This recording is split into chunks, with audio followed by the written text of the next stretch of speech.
Hi friends. కొంతమంది మీ లైఫ్‌లో మీ చెడ్డ కోరుకునే వాళ్ళుంటారు. మీ నాశనాన్ని కోరుకునే వాళ్ళుంటారు. అలాంటి వాళ్ళు కేవలం మిమ్మల్ని బాధ పెట్టడానికే మాట్లాడతారనమాట. వాళ్ళ మాటలు వింటే ఎలా ఉంటుందంటే ఇక్కడ మండుతున్న మంటలాగా వాళ్ళ మాటలు వింటే మనకు అంత కోపం వస్తుందనమాట. నేను పాస్ట్‌లో ఒక వీడియోని పోస్ట్ చేశాను. నేను పాజిటివ్ వేలో పోస్ట్ చేశాననమాట. ఎగ్జామ్‌లో ఫెయిల్ అయ్యారనో, లేదంటే హస్బెండ్ కొట్టాడనో, తిట్టాడనో చావకండి. మీరు లైఫ్‌లో కష్టపడి సక్సెస్ తెచ్చుకొని నలుగురికి హెల్ప్ చేయండి. మీకే కోట్ల కొద్దిగా అభిమానులు ఉంటారనేది నేను చెప్పాననమాట ఒక వీడియోలో. దాన్ని ఒకరు నెగెటివ్‌గా తీసుకున్నారు.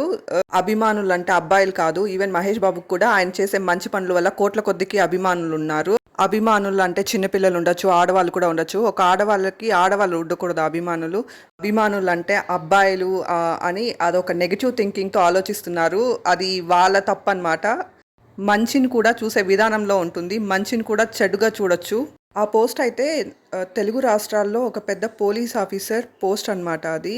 పూర్తిగా తెలుసుకోకుండా ఒక మనిషిని జడ్జ్ చేయకండి. చూస్తుంటే నా వీడియోస్ అన్నీ వాళ్ళు చూస్తున్నట్టున్నారు. మీరు తెలుసుకున్నదంతా కొంచెమే అనమాట. మీరు కావాలంటే మొత్తం తెలుసుకోండి. మీకు ఇన్‌ఫ్లుయెన్స్ ఉంటుంది. ఒక ఆడపిల్లకి మంచి లైఫ్ ఉంటుందనే లక్షలు ఖర్చు పెట్టి పెళ్ళిళ్ళు చేస్తారు అమ్మాయిల పేరెంట్స్. కానీ అబ్బాయిల తల్లులు కొంతమంది ఎలా థింక్ చేస్తున్నారంటే, వాళ్ళు మాత్రమే హస్బెండ్‌కి వైఫ్‌గా వచ్చినట్టు, మిగతా వాళ్ళంతా ఆ ఇంటికి పని మనుషులుగా వచ్చినట్టు అయితే ట్రీట్ చేస్తున్నారు. ఆ పిల్ల సాలరీస్ అన్నీ కూడా తీసుకుంటారు. ఇద్దరు కొడుకులు ఉండేటప్పుడు ఇద్దరిని సమానంగా చూడరు. ఇద్దరు కోడల్ని సమానంగా చూడాలి. అలా చూడట్లేదు. ఇంకో కోడలికి అన్నీ పెట్టి తెచ్చుకుంటున్నారు. మమ్మల్ని బాగా చూసుకుంటుందని మేము అన్నీ పెట్టి చేసుకున్నాం అంటున్నారు. మళ్ళీ ఆ కోడల దగ్గరికి వెళ్ళట్లేదు. పేరెంట్స్ ఖర్చు పెట్టి, ఇంకా కష్టపడి జీతాలు కూడా వీళ్ళకిచ్చిన వాళ్ళని హింసిస్తున్నారు. కనీసం పుట్టింట్లో తమ్ముడు పెళ్ళుంటే కనీసం బ్లౌజ్ స్టిచ్చింగ్‌కి కూడా చీరలు పుట్టింటోళ్ళు కొనిచ్చిన బ్లౌజ్ స్టిచ్చింగ్‌కి కూడా వీళ్ళు డబ్బులు ఇవ్వరనమాట. అంత హింసిస్తారనమాట. అంత గర్జుంటుంది.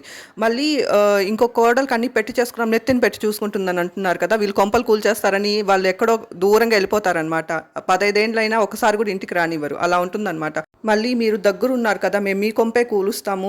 మేము మీ ఇంటికే వస్తాము. అది నా కొడుకిల్లు అనేసి మళ్ళీ వచ్చిన వాళ్ళు గమ్మునుండరనమాట. ఇష్టం వచ్చిన వస్తువులు పట్టుకొని పోతారు. ఇష్టం వచ్చినట్టు మాట్లాడతారు. అలా బిహేవ్ చేస్తారనమాట.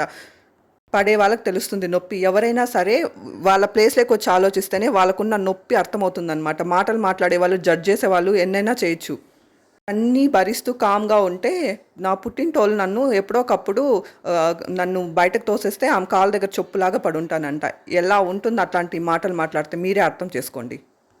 ఇన్ని డిస్క్రిమినేషన్స్ చూపిస్తూ, ఇన్ని హింసిస్తున్న నిన్నే ఎవరు కారు ఉంచట్లేదు. నన్నెందుకు ఉంచుతారు?